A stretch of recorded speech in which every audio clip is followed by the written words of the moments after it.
Hey everyone. So a big story that's actually breaking right now has to do with the Attorney General's decision to drop its case against the former National Security Advisor, Michael Flynn. Now, this was a huge story last week because of what William Barr decided to do. That's the Attorney General. And today we're learning that literally thousands of former Department of Justice employees have penned a letter urging for the resignation of William Barr. Now, these types of things have certainly already happened within the Trump administration. There have been letters written, there have been anonymous op-eds penned for the New York Times, and there usually is no response or no reaction to it, and the Trump administration continues doing what it's doing.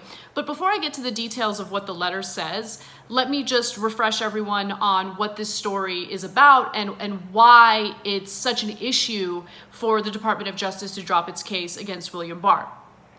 Against Michael Flynn. Now, Michael Flynn pleaded guilty in open court on two different occasions in regard to the contacts he had with the Russian ambassador to the United States, Sergei Kislyak.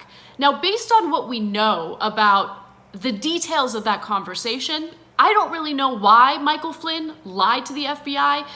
Quite honestly, I wish he would have just told the truth because based on, again, what we know, Michael Flynn told Sergei Kislyak to avoid reacting in any type of antagonistic way toward the sanctions that the Obama administration had implemented toward Russia due to their meddling into our elections. Now, I actually think that that's a totally fine conversation to have. There was no reason for Michael Flynn to lie about it. I think that that's the diplomatic way to handle escalating tensions between the United States and Russia. So I don't know why he lied, but what I do know is that Michael Flynn did lie to the FBI. Michael Flynn did plead guilty to lying to the FBI.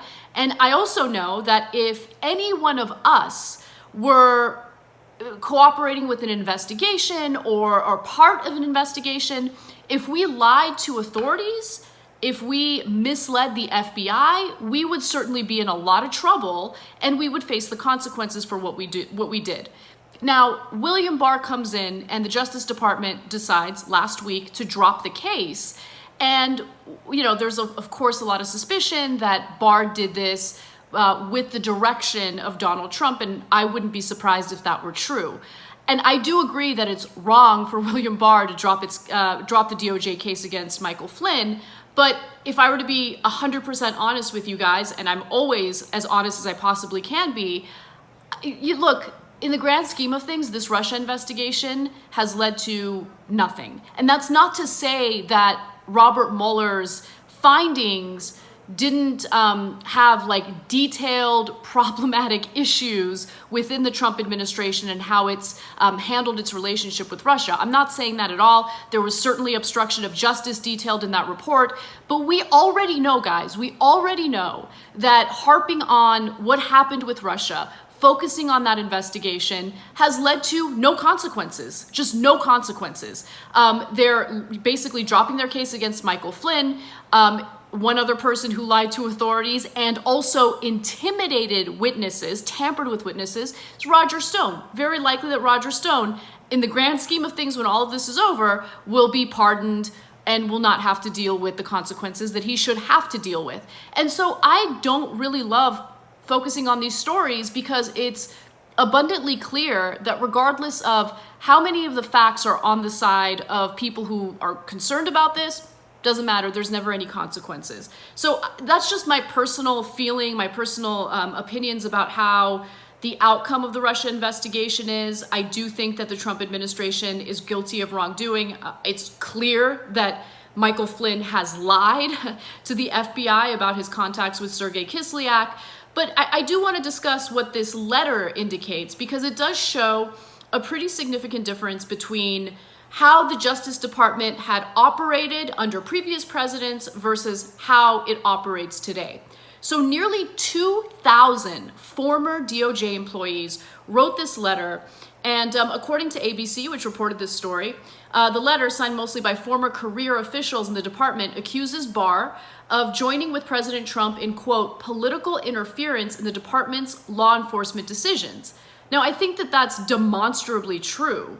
The Department of Justice falls under the executive branch, but it's still supposed to function independently from the White House, independent of what the president wants. And so Trump doesn't see it that way. Of course, Trump sees the Attorney General as someone who's supposed to carry out his bidding, who's supposed to protect the president and do anything and everything the president wants.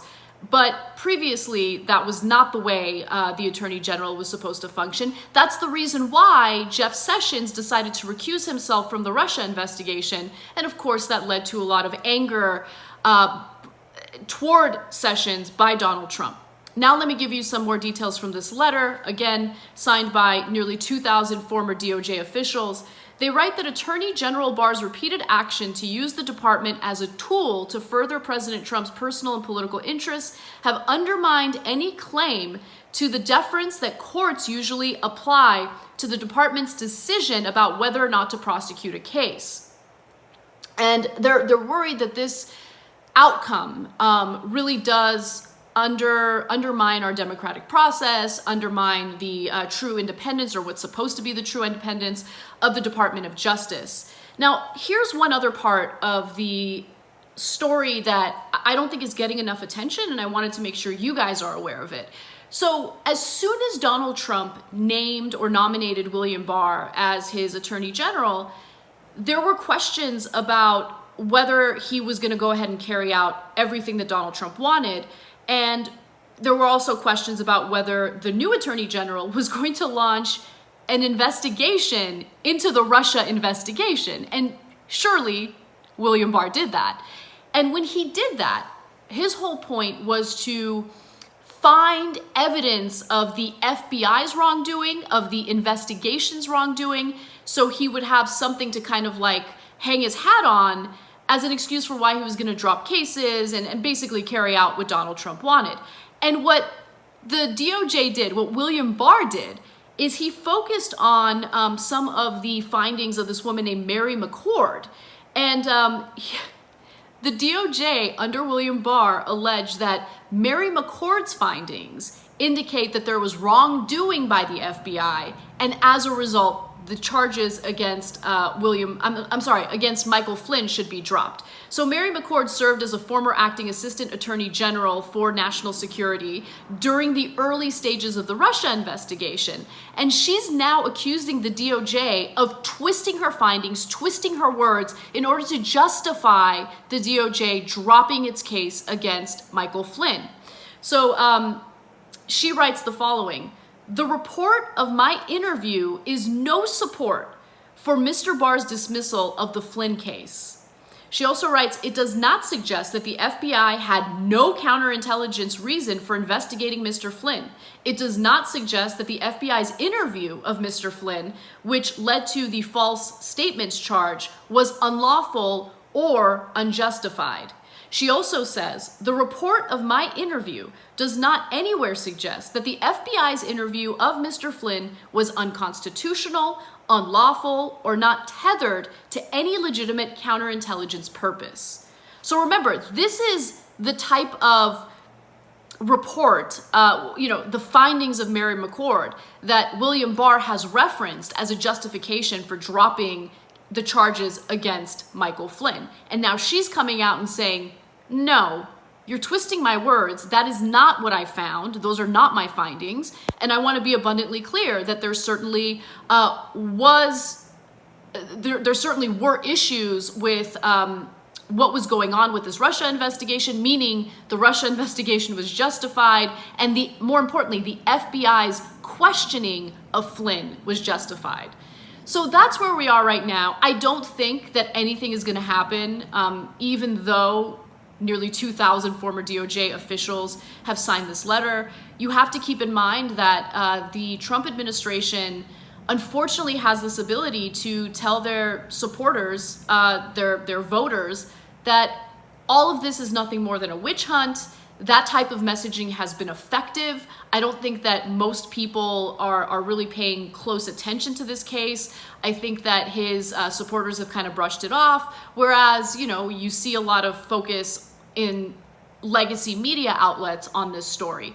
I'm not saying that the story is unimportant, but what I am saying is that if this is the line of attack toward the Trump administration in order to like maybe even hurt his chances of getting reelected, this isn't the stuff that resonates with people. I think that it's important for former DOJ officials to be principled and to share their concerns or their worries, but I really don't think that this letter is going to result in anything. I'm not trying to be a defeatist. I'm just telling you what I think based on what we've seen with this Russia investigation from the very beginning. I think it's far more effective, though, to focus on how Trump's unbelievable incompetence and selfishness has completely bungled the response to COVID-19, because there are many of his supporters literally dying right now due to his inaction.